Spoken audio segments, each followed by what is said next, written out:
Welcome back to the Gospel Fantasy Football Show. And man, we are here. We're here. We have college football coming up this weekend. Next Thursday, we will have the official first NFL game, and fantasy football is upon us.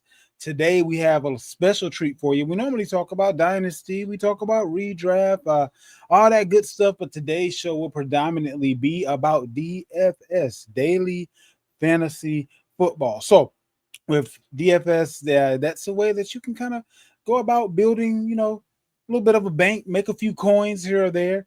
And just another way also to have fun with fantasy. And young Vander, the fantasy Nostradamus, is also a fantasy expert as it pertains to DFS. So we will be leaning and gleaning from his expertise as far as that is concerned. Young Vander, holla at the people. What's going on out there? So yeah, let's just hop into a little bit of news and then we will get into the topic of the day, which will be how you are going to put money in your pocket this year with daily fantasy football. We just had a few 50-man, 53-man rosters that kind of spell themselves out. There's a little bit of news there, not a whole lot as far as things that were surprising, but you have a few guys I'll run through. Kyle McCord was let go by Philly. Tyler Heineke released by the Chargers. Shador Sanders is beginning the season as the number 3 guy on the depth chart. We'll come back to that in just a second. Dylan Gabriel will start out as number 2, with Joe Flacco being number 1. Deshaun Watson is on the pup list, and Kenny Pickett was traded to the Raiders with what's your boy O'Connell having a injury. He got hurt, so their backup was hurt, so they went out and got another guy. Tyler Shaw will be backing up Spencer Rattler. So I guess New Orleans has at least figured something out for the moment. Desmond Ritter let go by Cincinnati. Tommy DeVito didn't make the final roster cut there, and that's about it. Other than the fact that this is fantasy relevant, you guys that think about getting handcuff quarterbacks, if you will, one of the guys that are probably going to be there available for you with your last picks, it's going to be Jalen Milroe, and Seattle has come out and indicated that they're going to have a special set of plays installed for him throughout the regular season. 9 times out of 10, with his size and his skill set, that's going to look something tantamount to what New Orleans did with Taysom Hill, which is going to be a lot of goal line packages, wildcat type stuff, etc. Which, if you get stuck in no man's land, and just because at some point in time this year, because the starter in Seattle, Sam Darnold, is no stranger to injury, he may just be a good guy to have if we're talking about Superflex or a 2 QB league. But I thought that was something to kind of pay attention to as well. But so speak on whatever you will. You have the Jalen Morrow situation. You have the Cleveland Browns situation, the New Orleans situation. What are your thoughts? Oh man, I mean, well, as far as Miro go, for our listeners, I mean, I told you this a month ago. I mean, so it's not like, I mean, yeah, the news is coming out now saying packages and things of that nature, but I've been saying, hey, this is one of those good guys in the flex league, like a redraft, um, super flex league with the quarterbacks, 2 QB leagues, that he'd be a great guy to pick with that last pick. Because again, I mean, he could very well jump to be a QB1 if the right injury happens due to the legs. Everybody know how the quarterback is with the legs. You know what I mean? So, to with the level that he runs the football, you very well can get that kind of output. Um, so that's no really no surprise here.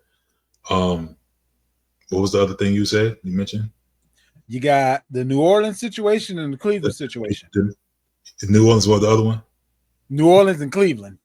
Yeah. Okay. As far as New Orleans go, it's hopping out the frying pan into the fire. You know what I'm saying? Like Like, who cares whether it's Shaw, Hayner, who was also cut that you didn't mention from that team. He got cut. That wasn't. Yeah, I didn't see that. I didn't realize he got cut. they moved on from him. So now it's So it's only 2 quarterbacks on the roster. yeah. Well, unless they count Taysom Hill, they third. You never know. I'm not sure. I think he's still on the reserve list, but I'm not sure they're going to count him as the emergency third guy at this point. You know, a lot of teams do carry just 2 quarterbacks, and they have an emergency quarterback that usually sometimes is a wide receiver. You know what I'm saying? That played quarterback in high school. Yep. But Rattlers, this offense is just going to be horrible. In all honesty, I definitely recommend don't touch any of these guys. If you must touch one, Alvin Kamara your guy because they're probably going to lean on him a ton. But that whole Chris Olave story, I'm not buying it because somebody has to throw him the ball, and this team is just awful, god awful. So I wouldn't touch any of the skill positions on this team at all if I'm drafting. I'm just bypass it. Don't even get anybody. For the Shador situation, that's a whole nother. That could be a show within itself. It's no surprise that he is the third guy due to everything they kind of laid in front of him. I did predict that Kenny Pickett probably would get traded. I was thinking the Saints would be a team that would be in on him, due that he did work with Kellen Moore. They're not interested in winning this year. Well, maybe they're trying to get their quarterback. Yeah, maybe that's what it is. I thought that would be a team that could be a quarterback needy team that could maybe, because I think Kellen Moore was with him in Philadelphia, if I'm not mistaken. So yeah, he was. But that didn't happen. As the Shador thing, that's one of those things that's just going to play out. Flacco, they have a brutal first 6 games of the season. Yeah. They probably win a game, if 2.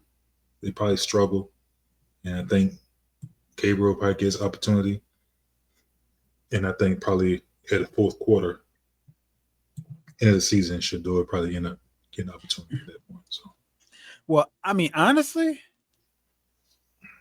I can see Flacco and Gabriel both getting hurt within the first 8 weeks of the season. To be honest with you, it's not a stretch where the guy that you really didn't put out there very much, that's 40 years old, can get injured as he normally does. It's not a stretch that the young guy that has already been injured this year could aggravate the end. I mean, you're going to see every quarterback that Cleveland has at some point in time this year is what it's going to boil down to. And you almost have to, because if you don't, then I think Cleveland is doing themselves a disservice, because don't you kind of want to know if you need to get a quarterback with this first round pick, or if you have one? I mean, I would kind of want to know that versus trying to win as many games as possible with the current crew, which may end up being one additional game if Flacco's your guy. I mean, this isn't a team ready to win right now. So we need to see what we have there.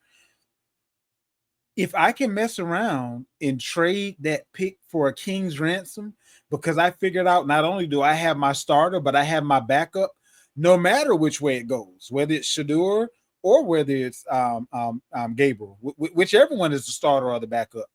If I know that I have one or the other between the two of them, I can fix everything else that's wrong with my team by trading this first overall pick that we may just have next year. So, I mean, but you're going to have to fight the Saints for that first overall pick. If I'm them, to be in all honesty, the GM and me, I would trade those picks for 27 picks.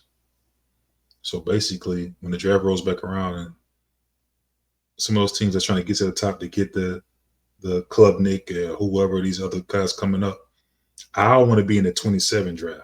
I want to have as much draft capital in that draft, so you can give up the first round pick that you hold, the 2 first round picks that you hold, and maybe grab more first round picks into 26, like later ones, and then some early in the next year. So because the kids that's going to try to get in front of you are going to be the Saints, and some of these teams are going to be maybe the Steelers, teams that's going to be looking for quarterbacks. And I'll take their 27s as well as my 27, because if I'm struggling, I'll be at the top anyway. And I'll just collect much more 27s as I can. Imagine if you can get both wide receivers, the one from Ohio State and the one from Alabama on the same team as rookies. Imagine drafting that. Imagine drafting those two guys and a quarterback. How your first 3-4 years going to look? Because you wouldn't have to draft your quarterback too early in 27. It's going to be some dudes, right? That'll. I'll put it like this: there'll be a Bo Nix of that draft that you don't have to have a high first round pick to get. You can trade back into the back end, out to the mid rounds to get. If you can get two of the top 3 picks in a 27 draft, like. So I would go that route, me personally. I don't think your Lord, I don't think your savior is in 26. I just don't see it. There's some decent. I mean, if Manning come out, cool. But I think he's probably gonna be another guy that also waits to go to 27. So now you can maybe you can draft the kid from Ohio State and Manning. Like you can get 2. Like I would definitely take those 26 picks that they all so giddy about, and go back another one and get the 20 and get the higher 27 picks and multiple picks in 27. But you'd have to be a GM that isn't either on the hot seat or isn't about to be on the hot seat. Hey, watch this. Because your fruition won't come for 2 to 3 years. Watch this. It's the Browns. How old are you? I agree. How old are you? 44. That GM bonus, whoever the GM over the last 44 years been on the hot seat, it's the Browns.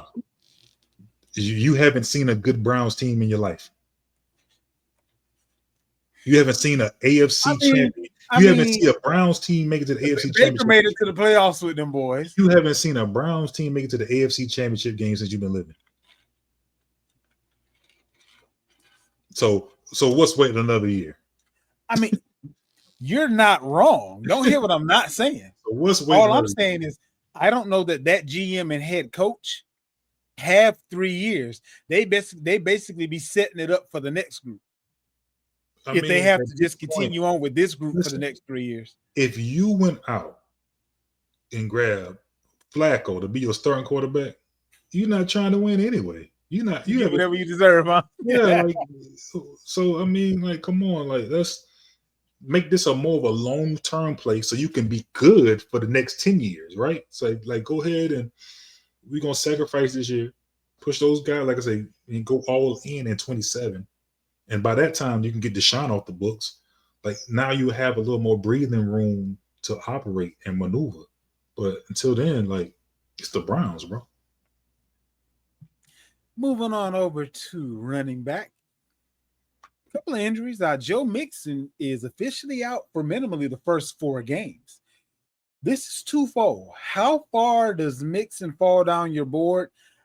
This is a foot/ankle injury, which that's scary in and of itself because those feet and ankles can flare up or show up at most inopportune times.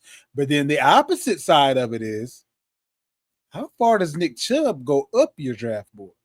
Because it feels like he's going to be the starter with the either Dameon Pierce or the rookie Woody Marks backing him up. So are people now sleeping on Chubb, who quietly got through preseason with a decent amount of carries and no additional injuries or injury scares or issues? Are we looking a gift horse in the mouth right now with where Nick Chubb is going in drafts? And how far should Mixon fall before he's a value now? For me, Mixon falls all the way off my list. I'm not getting involved. If you see a man and a woman arguing, let them argue. Keep moving. Stay out of domestics, huh? I've seen a situation. My mom used to always tell me the third person get the bad hand, which means you interfere in two people's business, they can both turn on you. I've seen now you getting jumped. Yeah. Like you trying to go in there and protect someone, and they both turn on you. Like, what do you know me? So stay out of it. But it's coming to Mixon. I'm not getting involved. Chubb, I'm not getting involved. I mean, he didn't look like he had much going coming out of last year. I know he's another year removed from the injury, but even in practice, I don't see a lot of bursts. And this offensive line is not already the best. So I'm not drafting him. If you you got people out here who Does think this change how you feel about CJ Stroud? Like, because I mean, if there's no running game, then it's going to affect the offense in general. So, yeah, like how that's why deep does it go? But I had remember we talked about a few shows ago, I had CJ Stroud as a guy to bounce back due to he's kind of in the Dak Prescott situation where I think they're going to throw the ball a lot more because the running game is not So going to you think this helps? Okay, gotcha. the running game is not going to exist much and be that good. Therefore, we are going to rely on the pass. As you can see, they went out and they brought in 3 wide receivers. What more you need to see? When have you see a team in the offseason bring in 3 wide receivers? They brought in Kirk and they drafted 2 guys. Right? And again, this offensive coordinator comes from under the McVay tree. So I just think that they're going to throw the ball around a good bit. And with that, Stroud numbers should go up. So again, he was one of my guys I had with the bounce back as far as fantasy goes.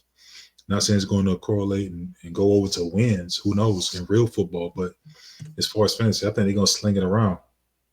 So he'll be one of those guys with a lot of pass attempts, I think, this year due to the lack of the run game. I'm looking up right quick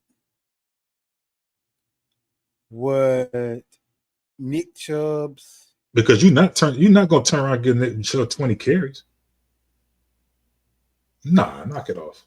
He might not get 20 carries, but what I'm looking at is the fact that right now Nick Chubb has been drafted. He's the 44th running back off the board. Mm-hmm.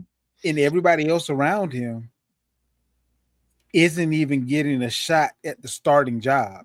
You got Nick Chubb, then you have Najee Harris, who's coming off of an injury, and we expect Hampton to have the lion's share there. Then you have Jaden Blue, you have Tajay Spears, who just suffered an injury. You have Tutton, Trey Benson, Jerome Ford.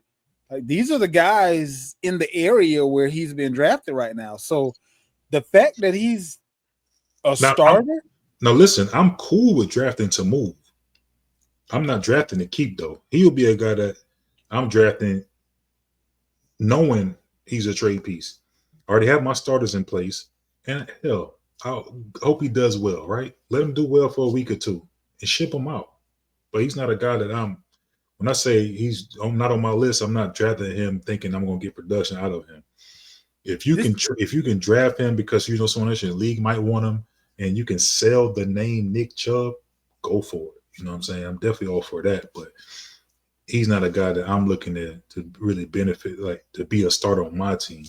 I'll use him in trade and maybe get me a starter up another team, a boost another position. Let me add, and we're on the same page here, but for the sake of the listeners, I want to ask it this way.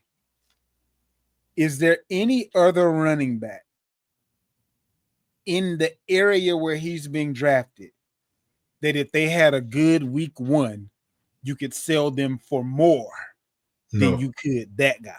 No. That's the reason I'm drafting. Because he has the resume. Exactly. And the person that's buying just remembers all they know is Nick Chubb. And they thinking about the Nick Chubb of old when he was an RB1 in Cleveland. But so that's what I'm selling you. But that's not what it's going to be. I'm going to sell you that though, right? It's a Mercedes. I have a Mercedes. You can get it. I didn't tell you it was a 93. You know what I'm saying? Like, still, all I told you was I got a big boy Mercedes for you. And he was like, dang. You know what I'm saying? That's all you know. You just know Mercedes. And that's what it is. So I'm going to sell him as a Mercedes, but I think it's an older model. So, and I can promise you that unless you're in a pro league, there's someone in your league that will give you something better than Nick Chubb for Nick Chubb if they're if they are in need of running back. Absolutely. But you're not going to want to hold on to him past like week 3. Honest, like I mean, wait. I would try to Hopefully, trade him after week 1 if he scored a touchdown. Honestly, absolutely, cross your fingers and hope that he booms week 1. But I wouldn't drink the juice as the Chubb owner and think, oh yeah, correct. Yeah, nah. I'm yeah. gonna sell and maybe I can grab a tight end. Maybe I skip, and one of those things. Another strategy, right? Maybe you pass on a certain position in your draft. A lot of times we do. We sacrifice one position to prop up others. Look around your league, and the guy that went zero running back, right? He'll be your target, and maybe he has 2 good tight ends. Maybe he have Ingram, and maybe he has and Mark Andrews or something. Maybe he just so happened he got 2 good tight ends on his team. He only can play one. Trade for one of those tight ends. Like sometimes you have to look around, and it's okay to survey your league, look through people's rosters, and try to find your target. Now you don't want to trade to the guy that already got 2 running backs. He got Derrick Henry and Josh Jacobs, and you're like, here comes Chubb. He's looking like, I don't want him. You know what I'm saying? He has it doesn't benefit him at all. But the guy that went 0 running back in your league, who probably has the lower tier running backs, and maybe they went out and didn't have such a good first week. Maybe he had Mario Hampton, and he went out there and he didn't have such a good week. You know what I'm saying? So, and now you have Nick Chubb, who went out there and maybe he scored 2 touchdowns. Maybe he fell in the end zone, 2 goal line carries, and had 80 yards total. And what's that? You see what I'm saying? That's 20 points. Maybe he had 20 points, and you can sell the name Nick Chubb as such to bolster another position that you lacked out on in the draft. So that's what I would do personally. Make a lot of sense. Another team dealing with an injury, Tennessee. Tajay Spears is placed on IR. So that should prop up Tony Pollard for the beginning of the season. Is he going to be one of your top prospects if you're in that 0 RB frame? A guy that could give you RB1 numbers, especially for the first few weeks, because he's not going to have very much behind him at all. And he can catch the ball out the backfield too. No, absolutely. There aren't very pass catchers on this team either. No, I definitely think so. I mean, due to circumstances, right? I think Pollard is in play. I mean, they do have Denver the first week, which is not the most ideal opponent. So I'm not sure what kind of week gonna have week 1. But I definitely think due to circumstances, what you said, he'll be your target because I think he has Haskins there. So I don't think he'd be really a threat as far as getting. Not at all. So, yeah, absolutely. Now, I also want to know, in that same vein,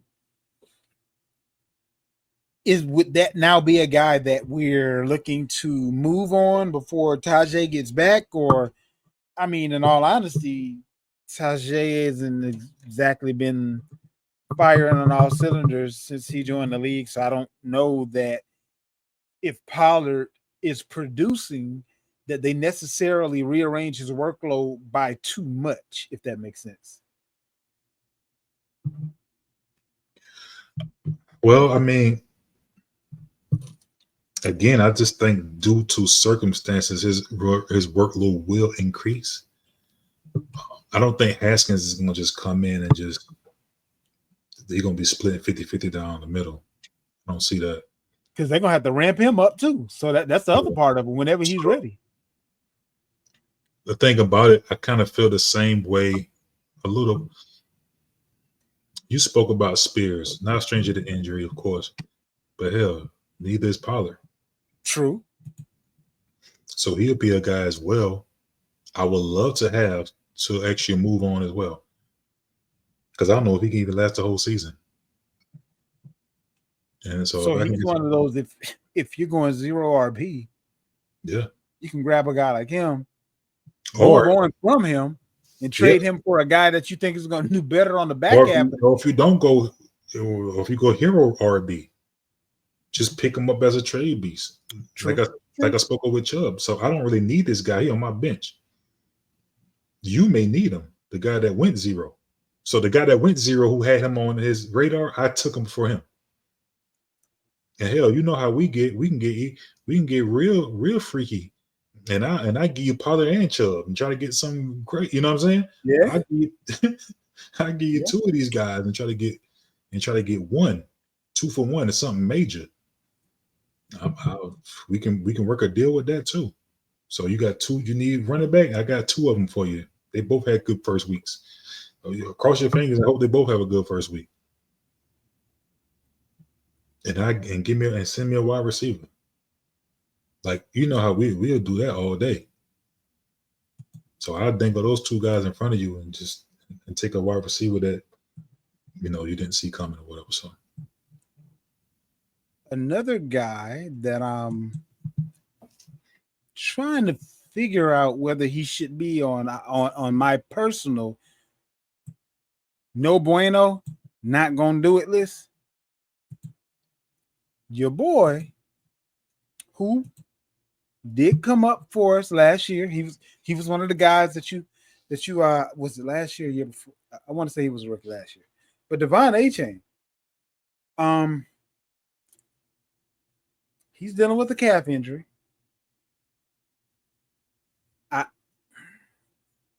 I don't know that I want to deal with the Ferrari.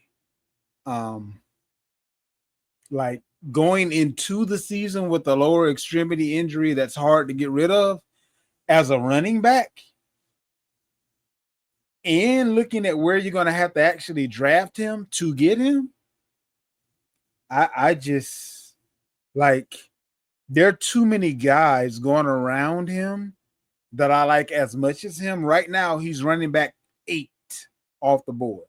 So right before him, you have guys like Ashton Genty, Josh Jacobs. Right after him, you got guys like Jonathan Taylor and Bucky Irvin and Chase Brown. Yeah. And Kyron Williams is behind all of them. I don't know what the heck is going on with that, but the man only had 17 touchdowns last year and was a stud the year before that too. And all I heard all last offseason was, oh, they're putting him as a punt returner. That means they don't like him. They're not going to I don't know. The Kyron Williams respect is going like it's putting him in a value position now, as far as I'm concerned. That's neither here nor there. I digress. But Devon Achane coming off the board at RB8 and injured. Like, can you draft the dude at 8 as the 8th RB off the board that's injured? Especially that injury?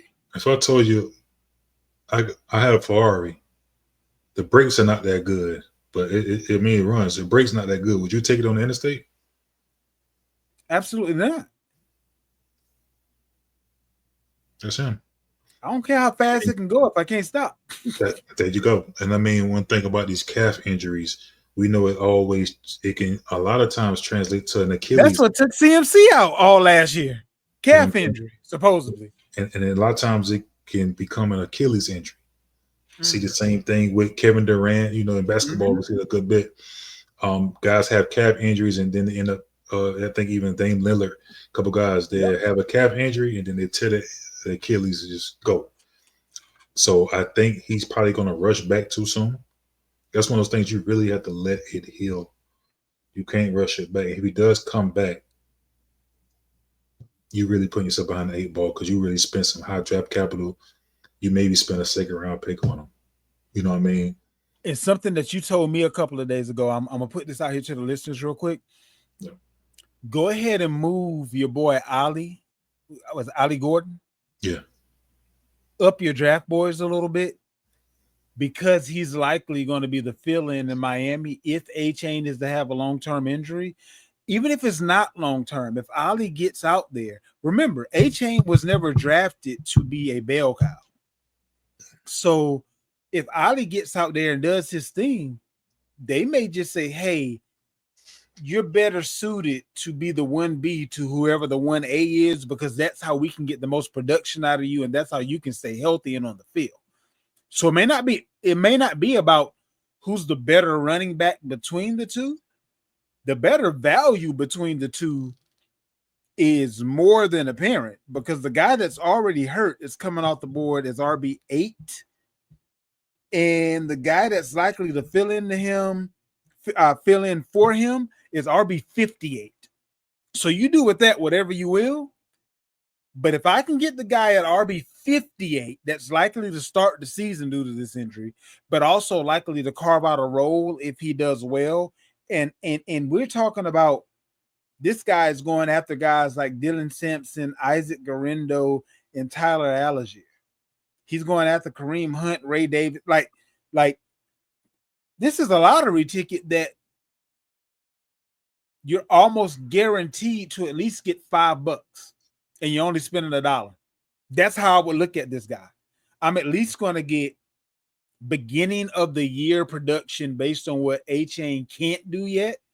And if he pops, oh, well, a lottery ticket that I had a little hint on before I ever bought the ticket. So that's kind of where I am as far as that situation is concerned with A-Chain and concerning Ollie Gordon. Let's see here. Not a whole Ollie a big boy too. For people that don't know, I mean, we're talking about 6'2", 225. He's a big boy too. So he gonna be the goal. Yeah, they've already hit. This is Devon A-Chain's teammates. Yeah, have been clamoring for him to not get the ball on the goal line. So minimally speaking, Ollie's at least going to get that. Sure.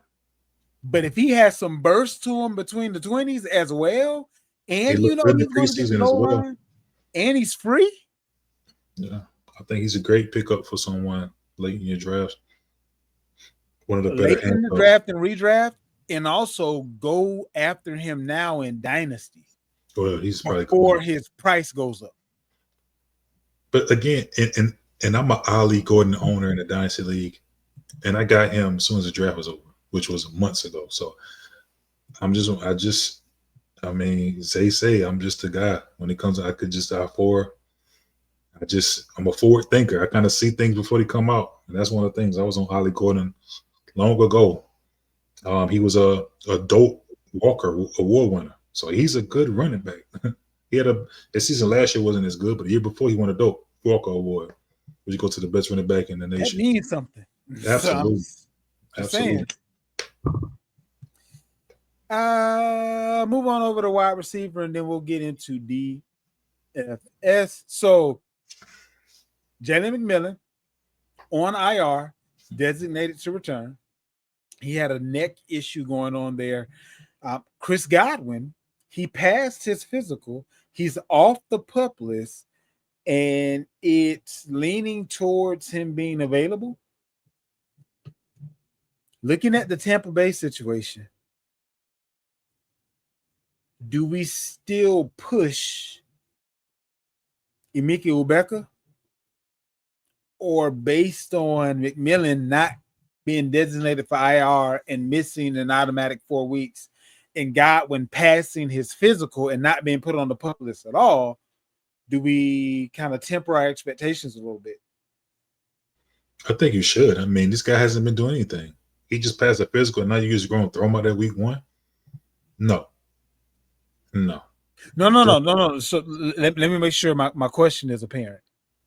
Do we temper our expectations on Ibeka? No. Based on the no semi-good news from McMillan and Godwin is what I'm asking. Okay. No, because to be honest with you, and hopefully nobody don't get mad with me, Ibuka probably better than both of them boys already. Let's call it what it is. Sorry. Yeah, sorry if you didn't, you know what I'm saying, if you're a Godwin lover or whatever, a Tampa Bay fan. Yeah. I really feel like he's Godwin on steroids. I mean, that's like he's in his archetype, is what I'll say. Yeah. Which is why I was kind of surprised that they gave him a 3-year, $66 million contract. Speaking towards Godwin, when you had his obvious replacement already there. And with what McMillan did last year, as long as Evans is still good to go, I just feel like and Godwin turned down more money from the Patriots. Talk about blessings in disguise. Like why would you like? We were gonna pay this dude like $80 million or something stupid. Like, and we already have our version of him. Pop Douglas is Godwin at this stage. I wouldn't put them on the same level before Godwin had 5,000 injuries, but they're kind of the same dude at this point, and Douglas is more likely to remain healthy. So, you know, Yeah. No, just kind I think you should still go after Ibuka. I just think he's a real deal. And just because they pass a physical and back, hell, all of them no stranger to injuries.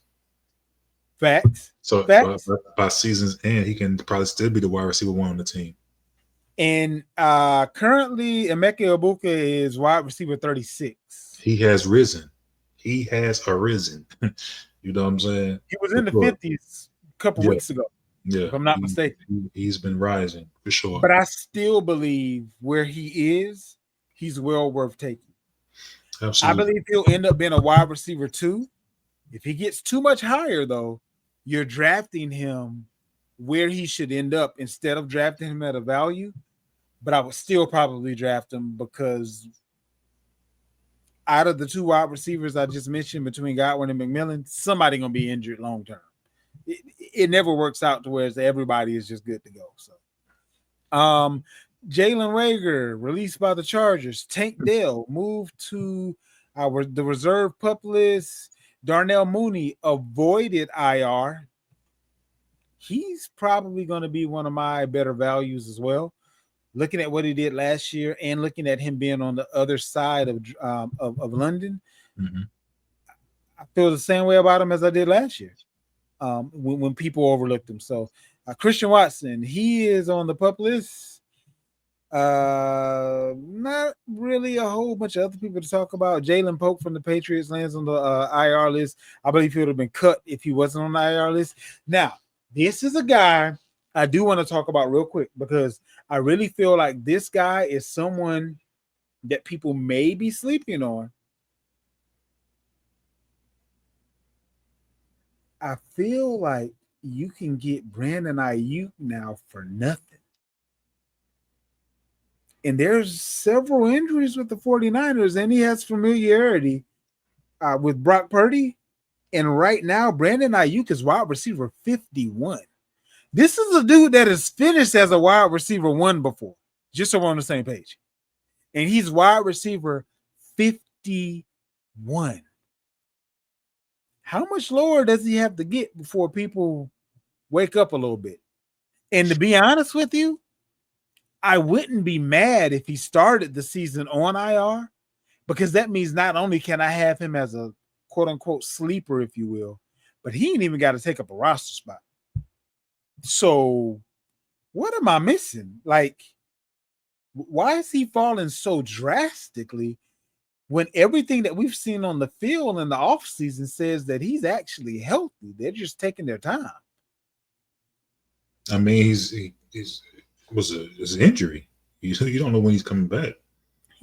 He running routes now. Yeah, but even he's running routes, he's probably what, 60%, 70%. I mean, we may not see him for the first half of the season. He may not come back to like week 8 or something of that nature. So that's the reason why he's so low. If you ask at wide receiver 51, and I can put him on my IR spot, that's perfect. I mean, that's fine. Back for half the season. No, that's fine. But I'm just telling you why you see him that low. I mean, like, I don't think he's going to be out that long. So let me give you the readout on him. This is merely a procedural move as Coach Kyle Shanahan has circled a week 6 road matchup with the Buccaneers as the likely date for Ayuk to make his 2025 debut. So if I can get a guy that's going to be debuting in week 6, more likely than not, and he has been a top half of the wide receiver ones, and he's not going to clog up a bench spot for me until week 6. And for someone that drafts the way I do, that's perfect because I can immediately put him in IR and get somebody out the waivers that actually want it anyway. Like, I don't know. I may actually target this dude. because he's not going to clog up my bench. Yeah, for sure. I mean, I like the idea of it. I mean, if you already have your guys in place, and this again, this is a guy that could pay off for you later in the season. I'm definitely cool with that. I mean, I just spoke about trading Chubb and guys like Pollard. I got him in the same vein. Like, I just think that these are guys that you can maybe pay for small now that can cash in later and upgrade a position. But I'm not drafting him hoping and thinking he's going to be a winner for me. Because, I mean, at the same time, he is coming back off of an ACL injury, right? Sure. So, yeah. But at wide receiver 51, he doesn't have to, like, this is like back end of the bench territory. Yeah, granted, but what I'm saying is he still may need another year.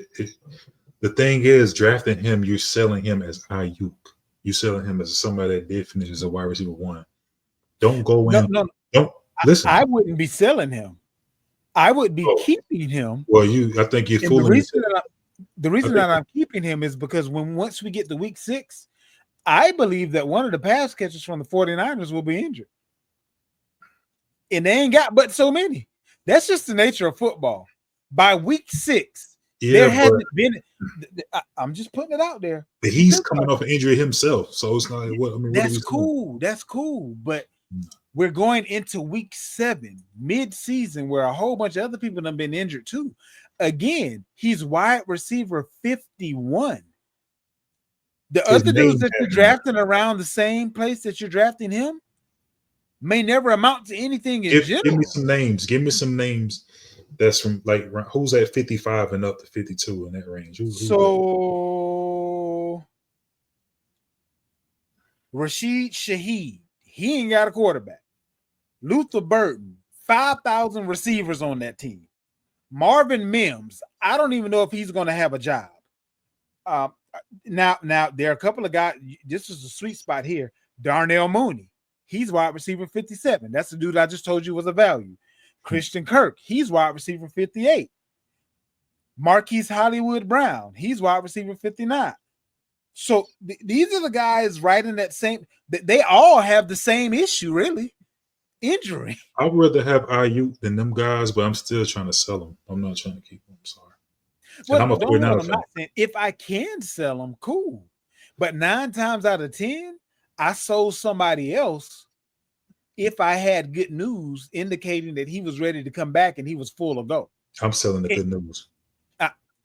I would prefer to have a guy that could be a wide receiver 1 as my wide receiver 4. So that's just because I'm not going to be able to sell him but for so much anyway, regardless of the news. You never know. Somebody else maybe deal with an injury from where they started, and now he's coming back, and they feel like you don't need him, so you can sell him to him. Retail arbitrage. That's how I feel about him. But he's still at most, as far as trade value, a wide receiver 3. I believe I can get more value out of him actually playing for me than what I can get back for a wide receiver 3. When, let's be honest, it's going to be dudes that can have a wide receiver 3 week on just about every waiver. So the same way you feel about Chubb as far as selling the name, I see the logic as far as selling the Ayuk name. But I just actually feel like if Ayuk comes back and he's right, he's going to far outproduce anything that you can trade him for until he produces. Because who's gonna spend big on a guy coming back from injury? Not spend big, but again, they may have a position where that's on. We've seen in leagues, right, where you have, like for instance, in our redraft league, it's 2 quarterback league, but you have guys that have 5 quarterbacks on the team. They only play 2. So this is one of those guys you probably can target. Maybe I can get the 5th receiver, the 5th quarterback on your team that never gets playing time because you really need a wide receiver. Like situations like that. So I feel you. Those would be the guys, So basically, you're talking about 2 teams that are both in desperate need of a particular position that both have a surplus in. Now you're thinking. I got you. I got you. That makes sense. I got you. So let's get into DFS. We have some people that probably are quite familiar with DFS and everything that you can kind of navigate through as far as that process is concerned. But for those that aren't familiar with it, you have your sites like DraftKings and FanDuel. Those are your true DFS sites versus like your prop pick sites like FanDuel or Underdog and things of that nature. So when we're talking about true daily fantasy, when you're picking lineups and going up against and competing against others, what are some of the main things that we want to keep at the forefront of our minds if we are rookies or novices to DFS and we want this year to be kind of the first year that we kind of dip our toe in the water as far as like your FanDuels and DraftKings of the world are concerned? Well, I think you should approach, I mean, as far as DFS goes, you approach it the same way you approach your fantasy leagues. And what I mean by that is it's PPR. The scoring is pretty much the same. So therefore, you want to go towards the players that get the receptions, right? Over the touchdown dependent guys. A lot of times you want to go for the quarterbacks that's more likely to run than the only pocket passers. So the layout is actually the same. So myself, I use FanDuel. So one quarterback, two running backs, three wide receivers, one tight end, one flex spot, which is not super flex, just a flex spot, and one defense. So with that being said, you get $60,000 in salary. You take this $60,000 and you're able to purchase players, and you get the whole allotment of players in the league. Everybody's in there, and you put the guys where you want them with that $60,000 you spend it. So of course the Josh Allens, the Lamar Jacksons of the world, the Derrick Henrys, those guys are going to be more expensive. And then the Javonte Williams, Miles Sanders, or whoever you want to go with, they're going to be cheaper guys. And it's all a balance. So you want to just have to put the best balanced roster you can and score the most points. If you score a lot of points, you can win a whole lot of money. So again, I just approach it the same way I approach my fantasy team. There's really no difference. I'm going after the guys, the highly targeted wide receivers, and the running backs that also catch the ball in the backfield, because those are points as well. So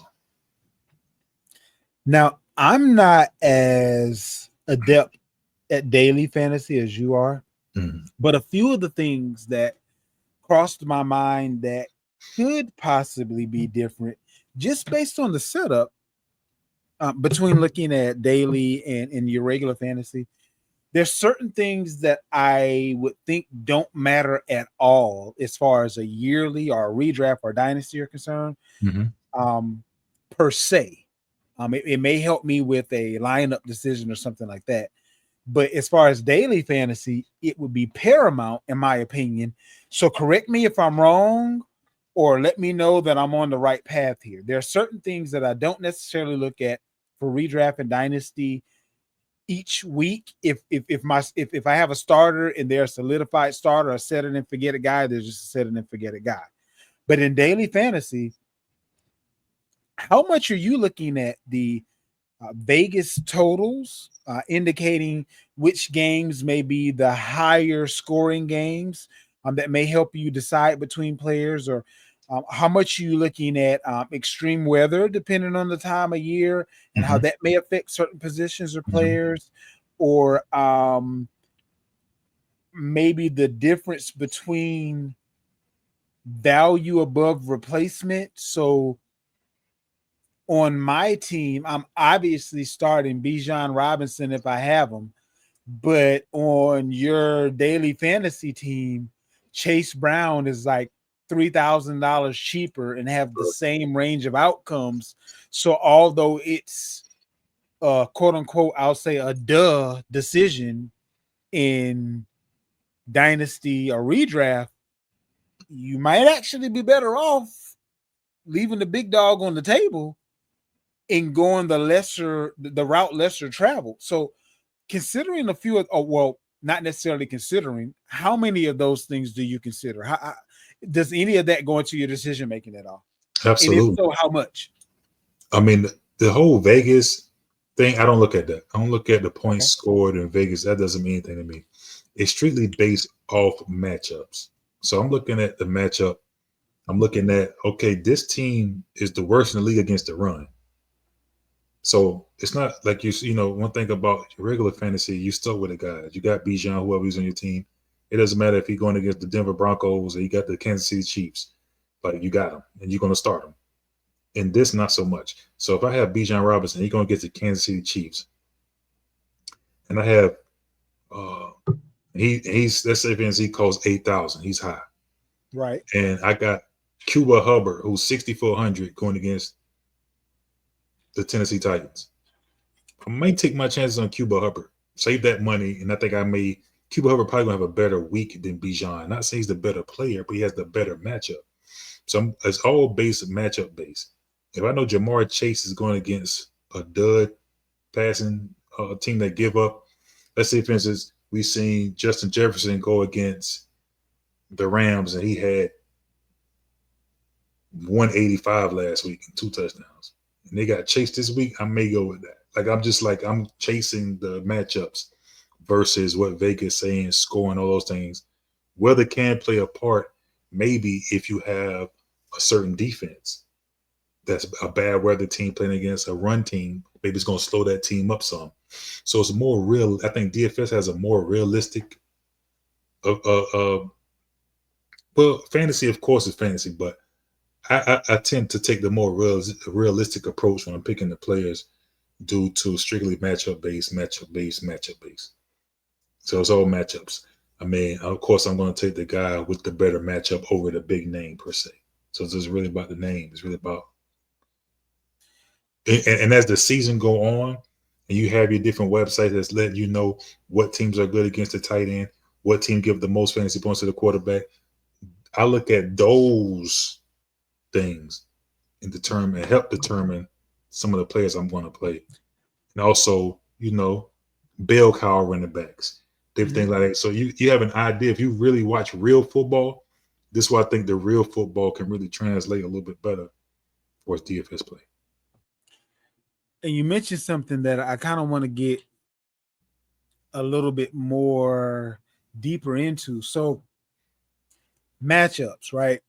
Mm-hmm. If you're trying to be successful in DFS early in the season, and really all you have to go off of is last year's information. Yep. And many times units that may have been, let's say, young have matured a little bit and they're better than they were last year, or you've added some key cogs or maybe lost some key cogs and things are a little bit different. The team that may have been the worst against the run last year, maybe their key acquisition in the offseason was geared towards stopping that. So if looking at matchups is one of the major things that you look at to be successful in DFS, is there a substitute to start off the year when we don't necessarily know where teams are going to be? Or are we going with the teams that are the true blue? You've always been good at this, so I'm assuming you're going to be good at it again, and I'm not going to start that guy against you, versus this team has always been bad at this, and even though you brought in a few guys,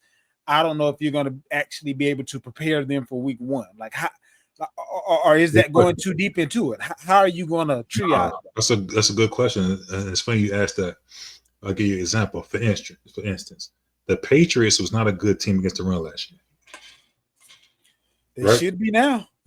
Bingo. So so they have Genty week 1. Now, initially, Genty may be a great play. They're playing against one of the worst run teams. You're going against a team that want to run the ball. Seems like a match made in heaven.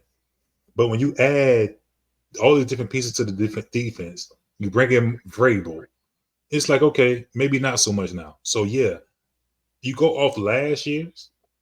That's your standard, your base. And then you look at any additions that can maybe change that trajectory. So, again, the Jags were bad last year.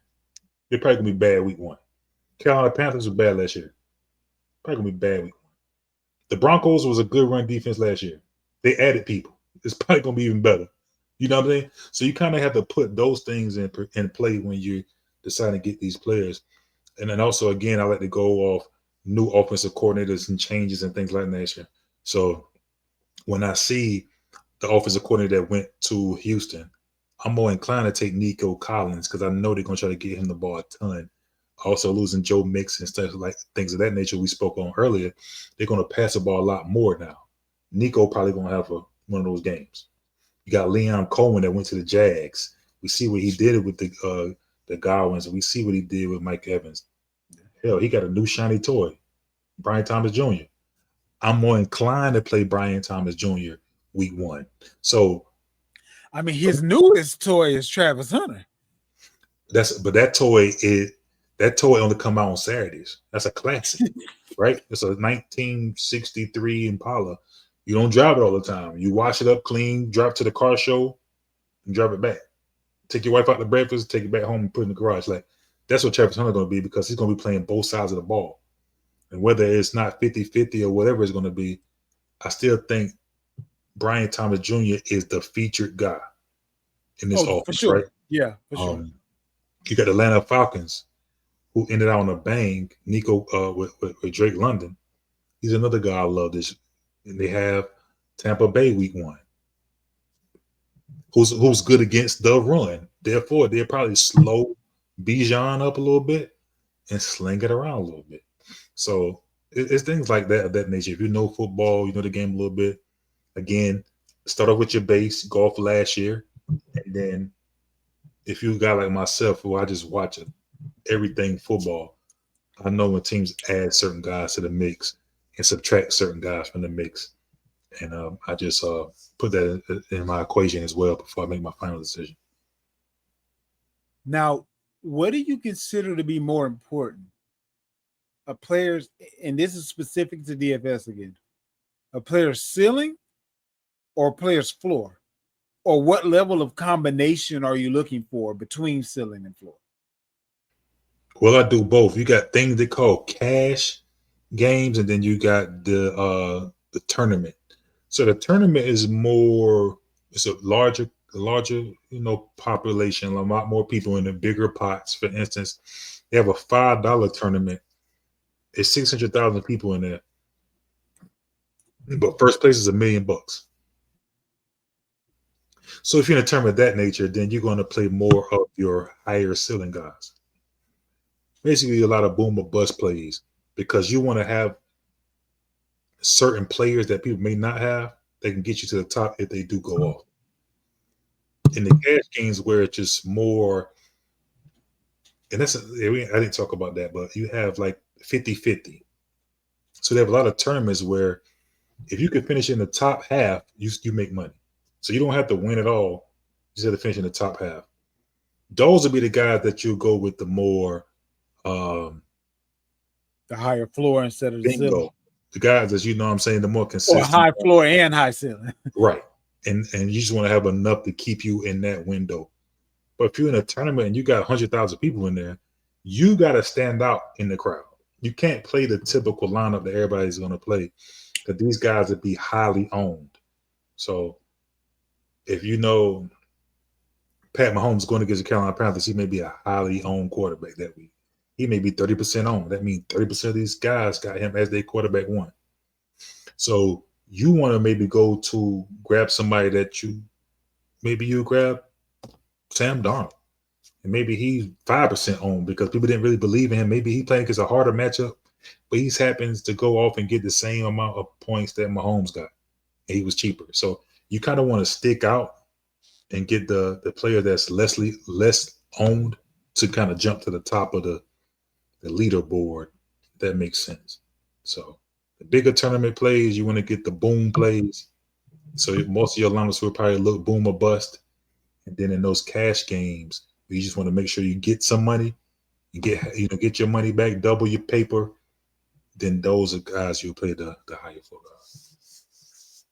Now, I'm going to put a term out there that you're going to be very familiar with. If you're new to DFS, you may not be familiar with the term, so I'll explain it as I put it out there. So there's a term in DFS called stacking. That simply means that you're putting together, maybe, let's say you have Joe Burrow, you have Jamar Chase, Mm-hmm. and you take Chase Brown, or you just take a what's called a small stack, which is just two from the same team. Mm-hmm. Um, what's the pros and cons of stacking, and how often do you use that particular strategy? Do you only stack when you can get a value stack? Like, let's say, for instance, if week one you were just talking about the Jags, so if Mm-hmm. I can get Trevor Lawrence, BTJ, and ETN and pay a lot less for that trio of players, and this is the only time that I would kind of, if I'm looking at stacking, I may look a little bit closer to the Vegas lines. If Vegas has them scoring a ton of points and I'm stacking the three guys most likely to score the points,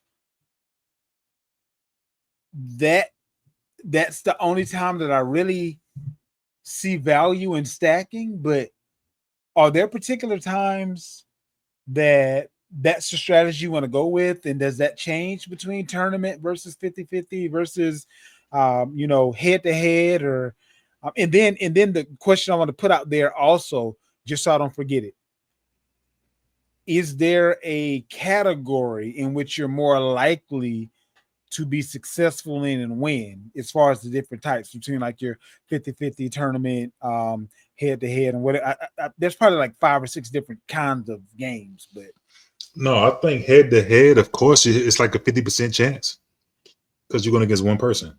It's like flipping a coin. And the 50-50 games is like a 50% chance because if it's 100 people in the tournament, only 50 people get paid. So I think those are the two types of games that's a lot easier because you only have to pretty much beat out one person in the head to head, and also in the 50-50 just be in the top half. Me, I don't play those games. okay, I'm more of an all or nothing type of guy when I'm playing DFS. I'm going for the gusto. So for instance, I know you spoke about the stacking, and I do stacking, but I like to do stacking. I don't put three guys. It'd be a quarterback and a wide receiver because I know if this wide receiver went off this week, someone who this guy throwing the ball. You know how you be watching NFL Red Zone and you see somebody getting off in the first half. You're like, damn, he already got 2 touchdowns. Well, if I got the quarterback as well, I got 2 touchdown passes as well. So I do the stacking. But what I do is, for instance, I'll give you an example. I'm already got 10 lines, and this I like to play like I get my favorite players of the week first. I put those on the board. The matchups and things I like, I put those on the board. Then I go to my quarterback and who I like the favorable matchup, and whoever his favorite target is, I'll put him as an addition, one of the players as well. Maybe he'll be my flex player. Maybe he's my tight end if that person like to throw to the tight end, or maybe he'll be one of my wide receivers. But for instance, so on this particular line, I got Drake May. So for instance, if I have Drake May, who would you think I would have as a target for him? if you believe that Diggs is going to be 100% healthy, I would say Diggs. If Diggs isn't going to play, then I would say Pop Douglas. Bingo, right? Pop Douglas. He'll be a really cheap guy. He's like 4,700 on FanDuel right now. Really cheap because he's under the radar. People are not really accustomed to him. But he has a coach there now who likes to get the ball in that position's hands. Correct. So I have my core guys I like, and then I'll make sure I got May and I got maybe Pop Douglas as my flex play. So I know if Pop Douglas get off, May's the guy with him. Another line. I got my core guys I like. I got Purdy. Who would you think? Either one or two people. Kittle or Parasol? Bingo. Well, Kittle or if we're talking pass catch, CMC could be a big pass catcher That's too. one of those rare things that you could put 3 guys in there because CMC, because Purdy gonna be cheap, yeah, CMC gonna be expensive, and Pearsall is cheap as Parasol well. gonna be cheap. Yeah. So that's the name of the game. I got Flacco. Okay. Cheap. He Njoku. See, now Yeah. you see. So I got my core guys that I like already, but I got Cam Ward. Who you think I got with Cam Ward? Calvin Ridley. There you go. So I'm hoping to catch that bottle. Every week it's that one play that goes off. I'm hoping I catch the player. And if you catch the player, you also catch the quarterback in the same breath. So when you see Drake London went off last year, I think week 17 it was, week 18, we went crazy. There's only one person throwing him the ball. So if I make sure I had Drake London, if he's one of my favorite plays, I also had the quarterback as well. So that's when you get those I'm gonna say double points, whatever you want to call it. I got a lineup. I got Penix with Drake London attached with all the other players I like. My favorite players, I'm saying things like my running backs to the matchups I like, different things, and I just make sure I got those 2 guys attached. So if I have 10 lines, most of them are the same, but the one thing that's changes is the quarterback and his favorite target. So I got 10 different quarterbacks. If I put 10 lines up, I got 10 because I'm trying to catch the hot one for the week. It's going to be that one quarterback that's going to go off and be the man for the week. That's why I'm trying to get to the top of I'll make sure I got to the top. So I got my core players, and I'm not, I'm not a person that hide the sauce. Everybody know I tell my core players. At my wide receiver, my favorite wide receivers this week: BTJ, Nico Collins, and Drake London. I have them on all my lines. Those 3 because they're highly targeted. They got great matchups, sweet matchups. And these are guys that's going to just, you know what I'm saying? I think, hey, those are my favorite guys of the week. So do you just go with the cheapest quarterback not the 3 of them? No. Or are you going to do a lineup where you got Trevor in one, Penix in one, and CJ in one? Like you can, or like I said, I put one. I can have like a Cam Ward, and I can have Ridley as the flex. So I have his favorite target with him. These 3 guys, adding Ridley, and then having Cam Ward. Bingo. Because Cam Ward is going to be cheaper. But if Ridley goes off, he couldn't go off without Cam Ward going off. And then those other 3 guys are going to be like your foundation. Because unless something goes drastically wrong, there's no way that they can't minimally have a decent week. Right. Okay. That's the strategy I use this week in particular. Since I love those 3 receivers so much this week, I got them on all my lines. Like I love this core for the most part. They're on mostly 90% of my lines. I have those 3 because I love the core of those guys. For instance, I even got one that's even crazier than that. I got BTJ, Nico Collins, Drake London. The quarterback is Joe Burrow. Guess what my flex is? Jamar Chase. That lineup is packed to the max. But again, I'm taking the dip at running back and tight end, right? Because of the money. But even in that line, in circumstances, it's still good because this is week 1 and you can find some cheap product out there. Trevion Henderson, right? 4,700, extremely cheap. Nobody's on them yet. At least the fantasy community is on them. But the powers that be that set these lineups, they haven't been on them yet. Now, next week 2, he won't be 4,700 no more. He'll be maybe 7,100. He'll probably jump up double his price or something, right? But I'm going to take advantage of their low price right now. So I'm going to have it stacked. I'm going to have all the killer wide receivers, and then I have him. And also on that same line, my tight end is McBride. So my lineup is nuts. Yeah. I mean, hey, I don't lie, as you can see. If I said it, I meant it. You got Joe Burrow. You got Travion Henderson. I got J.K. Dobbins, Nico, Drake, BTJ, Trey McBride, Jamar Chase. So if you're trying to wonder, like, there's no way he got all those guys. You see it there. So if you do win, send your boy 5%. You know what I'm saying? Holler at me and say, yo, Vander, he put me on this. And send your boy something, man. Drop your boy some lunch or something, man. But I'm just telling you, like, so this is how I position my lines. I get my favorite guys, I input those, and then now I'm trying to find the hot quarterback of the week to match with his favorite receiver. And that could be tight end as well, because you got like a Lamar Jackson, like those to Andrews. So it don't always have to be a wide receiver. Sometimes you can match it up with a tight end. So, and in that lineup that you just showed, I'm sure Andrews is cheaper than McBride, so you might even be able to get. Well, they don't play on Sunday. They might got a Monday game because he's not on the Ravens. Okay, so shoot that out there right quick, so because that's something that people, if they're not. This particular tournament is the Sunday day games. So it's everything from 1 to 4:30.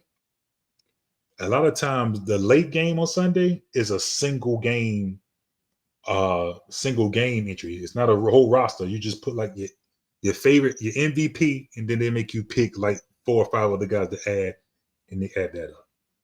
So they might have got the night game. I'm not sure what the Ravens who they play week 1. I think they have a Sunday night or either a Monday night game, according to this. They normally end up having 2 games on the first week for Monday night. So Ravens got to be one of those games because they're not listed here. So that's how that goes. I know Dallas and Philly are Thursday. But I mean, even with McBride, right? I could play George Kittle. Right. He got Seattle, but I like Trey McBride against New Orleans, who just lost Tyrone Matthew. Who's, you know what I'm saying? So my football mind, along with what really goes on, is making me make these decisions. But yeah. And this is why you tune into the show. So not only do we make sure that you are straight for your dynasty, your redraft, but we also will put money in your pockets with DFS. With that being said, next week, it's go time. We're going to be talking about what we're doing for week 1. Make sure that you get your questions into us. If you want those questions asked and answered on the show, you can DM us about that. And for those of you that stuck around until the end of the show, I have a special treat for you. Go ahead and go to the Facebook group now, the Gospel Sports Truth Facebook group. DM me that you want to be a part of the Gospels fantasy group this year. Last year, I think we did a 14-team group. Was it 14 or yeah, it was 14 last year. We're probably going to end up doing 14 again. I would actually prefer 12. 14 was a lot, but it'll be 12 to 14. But this is the way it's going to work out. It's going to be first come, first serve. So if you're hearing this, go ahead and reach out now. I will reserve your spot. It'll be posted in the Facebook group probably sometime tomorrow afternoon, early evening. And last year, it filled up within about 30 minutes. So I'm giving the loyal listeners an opportunity to take a couple of spots first. I'm actually even going to post this show a little bit earlier than I normally would. So again, the loyal listeners will have the first shot. Last year, had tons of fun in the league, tons of engagement and interacting in the chat, all that kind of good stuff. And of course, you know, your boy won the championship. You know, that's what we do. But yeah, it was one of those years where it came down to the get down. If you're good at fantasy, the only reason you should lose is if you have injuries. Like, like literally, I can literally count on one hand how many years I've lost at fantasy in any league that I paid any bit of attention to, and there weren't like a ton of injuries. That's the only thing that should derail you if you're really true to this, because you should have the guys that can get you through everything you need to get through. And honestly, if your depth is right, you should be able to navigate the injuries as well. But again, with that being said, we are going to allow the loyal listeners to be the first. So now, if me and Young Vander are going to be in the lead, that means that 14 turns to 12 real quick. So I know 3, possibly 4 people that have been DMing and asking when we're going to put it out there already. So I know when they hear it, they're going to be the first to go ahead and shoot the DM. So when you hear this, make sure you are proactive and don't think to yourself that, oh, well, I have another few hours, days, whatever. You won't, I promise. Next year, we may look into doing multiple leagues, but we'll kind of build from there. With that being said, that wraps it up for today. And we are about to be heading into the thick of it. And I, for one, cannot wait. Remember, good people, always tell the truth and nothing but the truth. We out.